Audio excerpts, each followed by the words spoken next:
Sophie, bagaimana kabarnya hari ini? Alhamdulillah baik, Bu. Baik, sebelumnya apakah sudah siap untuk melaksanakan sesi konseling hari ini? Insya Allah siap. Baik, Sophie, di sini sudah terdapat 3 kursi, di mana Sophie bisa memilih salah satu kursi yang bisa membuat Sophie nyaman. Sudah siap. Baik, silahkan duduk di kursi ini. Dan di sini sudah terdapat 2 kursi. Jika saya diperkenankan, saya duduk di kursi mana? Baik, sebelumnya saya izin duduk ya. Sophie, sebelumnya bagaimana posisi duduknya? Apakah sudah nyaman? Sudah. Apakah posisi duduk saya serta jarak antara saya dengan Sophie bisa membuat Sophie nyaman? Sudah. Baik, jika sudah, sebelumnya Sophie di sini saya mengucapkan terima kasih ya atas ketersediaannya untuk melaksanakan sesi konseling bersama saya. Dan saya juga mengucapkan terima kasih karena sudah tepat waktu hadir di sini. Dan di sini saya ingin memperkenalkan diri terlebih dahulu. Perkenalkan, saya Triutami Dewi. Di sini saya berperan sebagai konselor atau yang akan memadu selama sesi konseling ini. Dan jika Sophie berkenan, Sophie boleh memperkenalkan diri. Baik, perkenalkan nama saya Sophie. Saya dari Garut. Saya dari mahasiswa Universitas Muhammadiyah Tasikmalaya dan saya sedang menjalani semester 5 sekarang. Baik, jika boleh tahu, apa kesibukan yang sedang Sophie jalankan belakangan ini? Kesibukan saya paling mengerjakan tugas dan organisasi. Baik, Sophie banyak sekali ya kesibukannya, yaitu mengerjakan tugas serta berorganisasi. Dan sebelumnya Sophie, jika saya boleh tahu, Sophie apakah sebelumnya pernah melakukan sesi konseling? Sudah. Baik, sudah ya Teh. Dan sebelumnya Sophie mengetahui konseling ini dari siapa? Dari teman saya. Baik, di sini karena Sophie juga sudah pernah melaksanakan konseling, di sini saya izin menjelaskan sedikit ya Teh terkait konseling itu sendiri. Konseling sendiri merupakan sebuah layanan yang diberikan oleh konselor kepada konseli, yang mana konselor itu saya dan konseli ini Teteh, yang bertujuan untuk membantu dalam menyelesaikan permasalahan. Di mana di sini saya menjadi fasilitator yang akan memadu Sophie untuk menemukan solusi atas permasalahan yang sedang Sophie alami. Dan di sini juga saya izin menjelaskan ada beberapa asas dalam konseling. Yang pertama ini ada asas kesukarelaan, yang mana hadirnya Sophie pada hari ini yaitu murni karena keinginan Sophie sendiri, tidak ada yang memaksa, serta dalam sesi konseling juga ada asas keterbukaan. Yang mana asas keterbukaan sendiri di sini yaitu Sophie bisa menceritakan permasalahan yang sedang Sophie alami tanpa khawatir akan saya sebarluaskan kepada orang lain.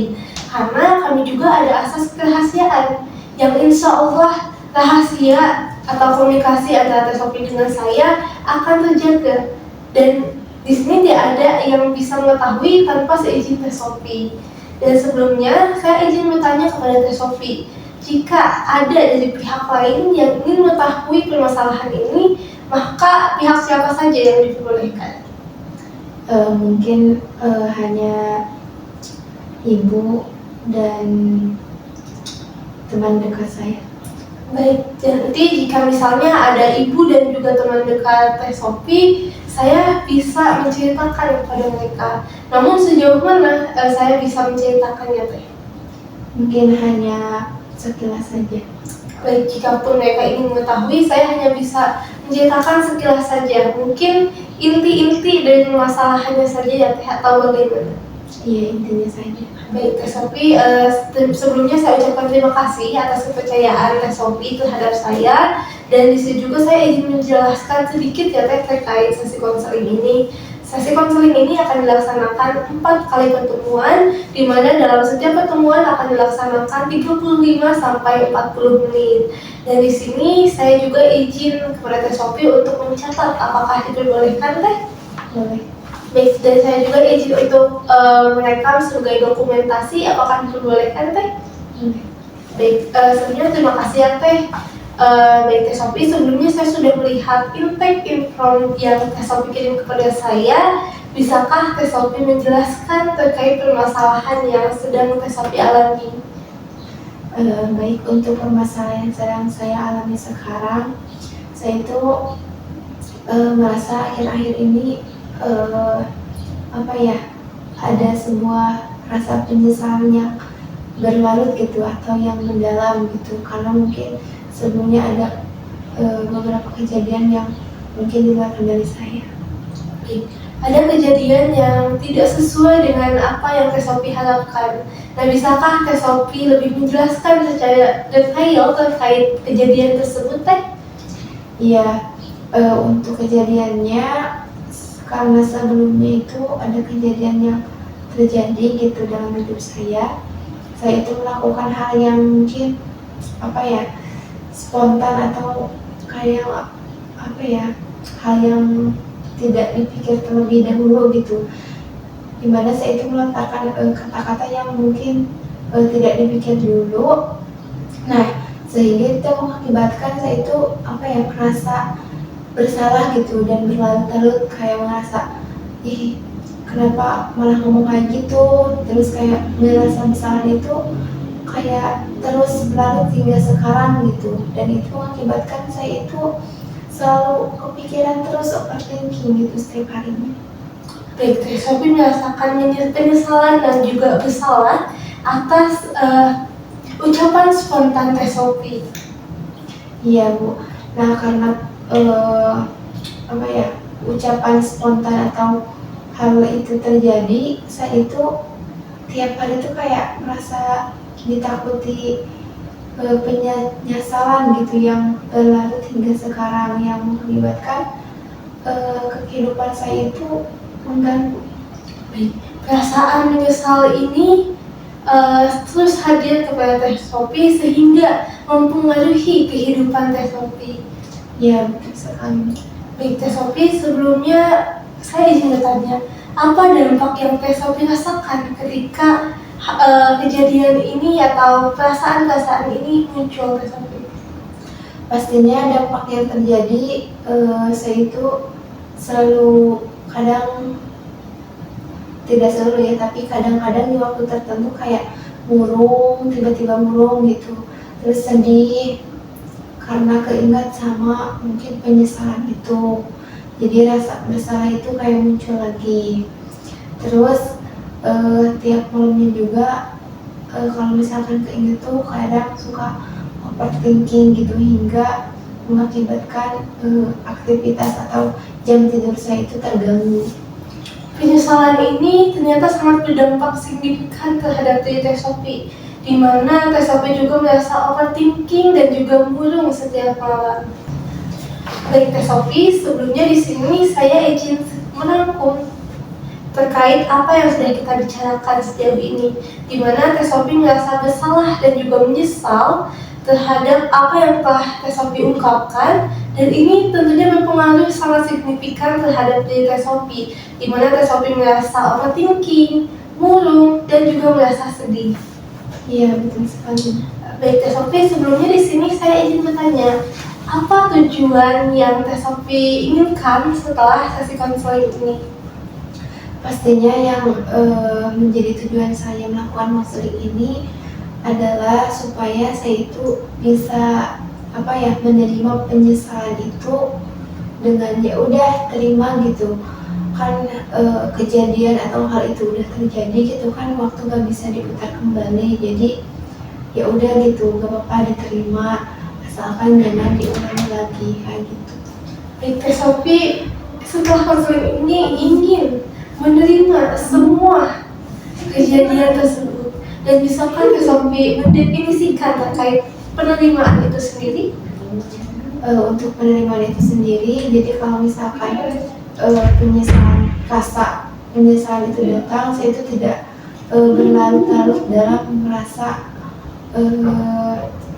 merasa salah gitu diri saya itu, jadi tidak terus-terusan menghakimi diri sendiri. Baik, jadi definisi menerima menurut Teh Sophie adalah ketika Teh Sophie tidak berlarut terhadap rasa bersalah itu, serta Teh Sophie juga bisa tidak lagi menghakimi diri Teh Sophie sendiri. Baik Teh Sophie, selanjutnya di sini saya akan membantu Teh Sophie untuk berdialog dengan bagian diri Teh Sophie, di mana di sini dengan teknik kursi kosong saya akan membantu Teh Sophie untuk berbicara dengan sisi top dog dan underdog Teh Sophie, di mana sisi top dog itu adalah sisi yang ideal atau idealnya dari Teh Sophie, di mana itu merupakan tadi sisi yang bisa menerima, sisi yang bisa lebih positif. Sedangkan sisi yang underdog ini merupakan rasa bersalah Teh Sophie, penyesalan Teh Sophie, dan juga overthinking Teh Sophie. Nah, di kursi ini Teh Sophie bisa membayangkan ada sisi yang bisa menerima. Apakah sudah terbayang, Teh? Sudah. Dan di sini bayangkan adalah sisi Teh Sophie yang menyesal atau yang merasa bersalah. Di sini saya ingin Teh Sophie mengungkapkan perasaan Teh Sophie pada sisi yang bisa menerima tersebut, Teh.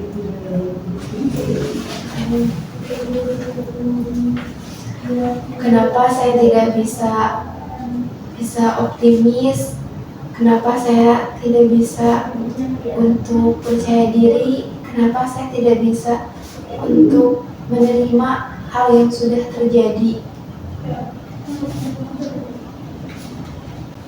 Baik, di sini Teh Sophie mengatakan kenapa saya tak bisa optimis dan tak bisa percaya diri, dan kenapa saya sulit menerima terhadap kesalahan dalam diri saya sendiri. Nah, sekarang Teh Sophie silahkan duduk di kursi ini. Bayangkan di kondisi kursi ini Teh Sophie sudah menerima terhadap semua permasalahan yang sedang Teh Sophie alami.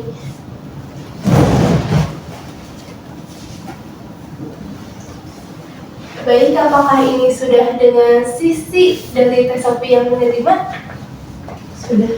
Baik, tadi Teh Sophie mengatakan bahwa kenapa saya tak bisa optimis dan tak percaya diri, dan kenapa saya sulit untuk menerima suatu permasalahan. Nah, kira-kira apa yang ingin kamu lontarkan atau katakan kepada diri Teh Sophie yang tadi merasa bersalah dan menyesal?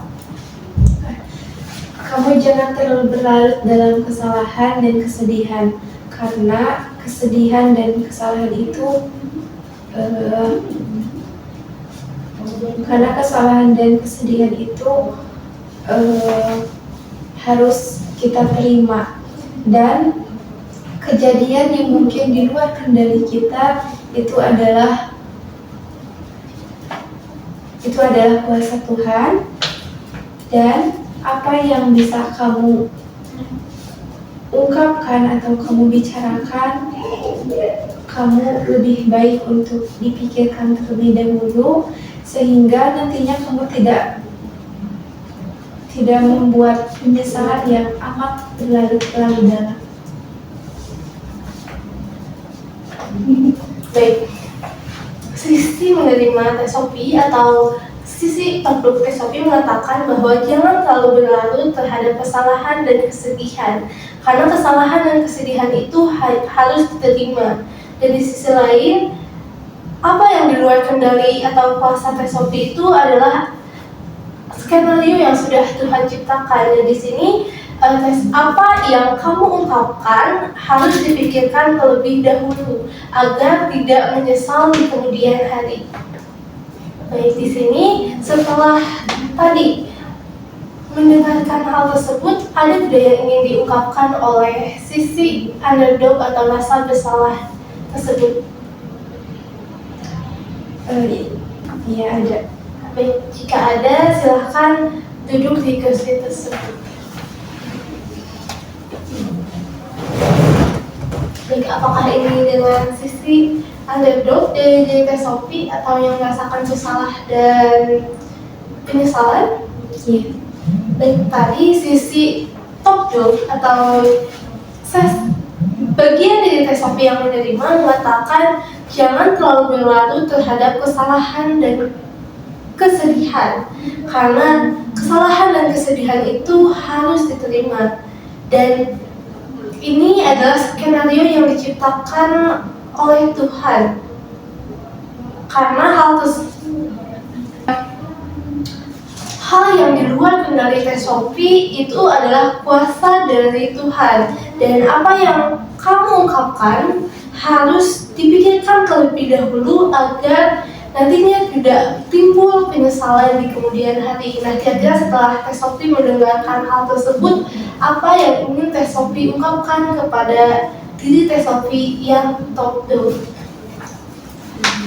Iya, pastinya dari kejadian yang terjadi saya akan lebih belajar untuk memperbaiki diri dan memikirkan apa yang akan saya sampaikan supaya tidak menyesal di kemudian hari.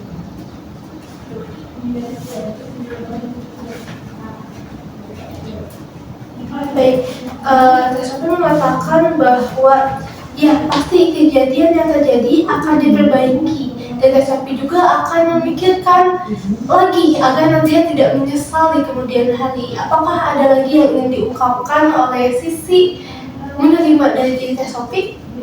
Tidak. Baik, selama tadi Teh Sophie berdialog dengan diri Teh Sophie, yang bagian top dong Teh Sophie, di sini Teh Sophie akan lebih berhati-hati lagi untuk mengungkapkan apa yang ingin Teh Sophie ungkapkan agar nantinya Teh Sophie tidak menyesal ketika hal ini terjadi lagi. Apakah seperti itu Teh? Iya, betul.